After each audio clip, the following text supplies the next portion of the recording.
Get the latest on what's going on this earnings season, meets, beats, and more in Zach's Earnings Scorecard.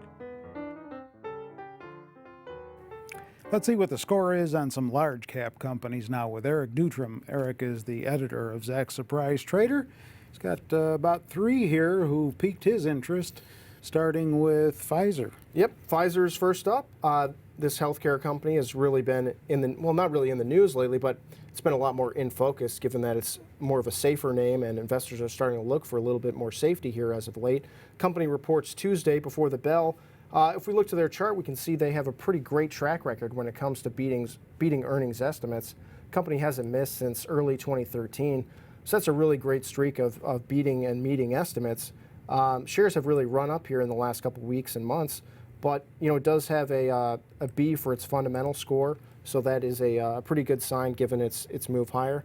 Just as Zach's rank number 3 of hold, so not a whole lot to expect from Pfizer out of this report, but given their track record, it's hard to bet against them. All right, what's it looking like for Humana? Humana is going to be more of a guidance story, given that the company has a lot of merger issues, and the Department of Justice is getting involved in in some different mergers in this space. The company did just release some new guidance, which was positive. So it's not going to be a huge update for investors when it comes to Humana. But if we look to the chart here, we can see that earnings estimates have started to tick higher, largely thanks to that new guidance release.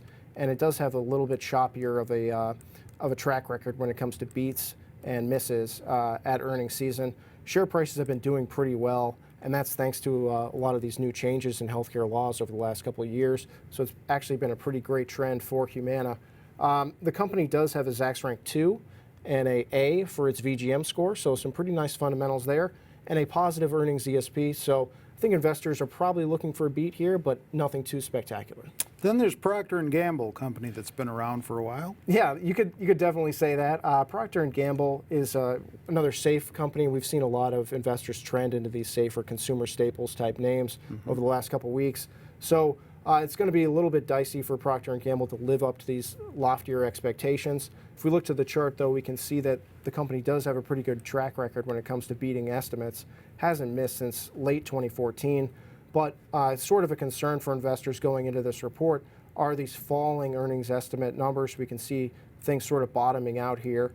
We don't really ever want to see this trend where the stock price is rising, but earnings estimates are falling. So that is something to watch here. The company does have a Zacks rank 3 and a D for its VGM score, but it does have a little bit of a earnings ESP. So that's one good thing for Procter & Gamble heading into the report. But given the the divergent trends here, it could be one to just sit on the sidelines for.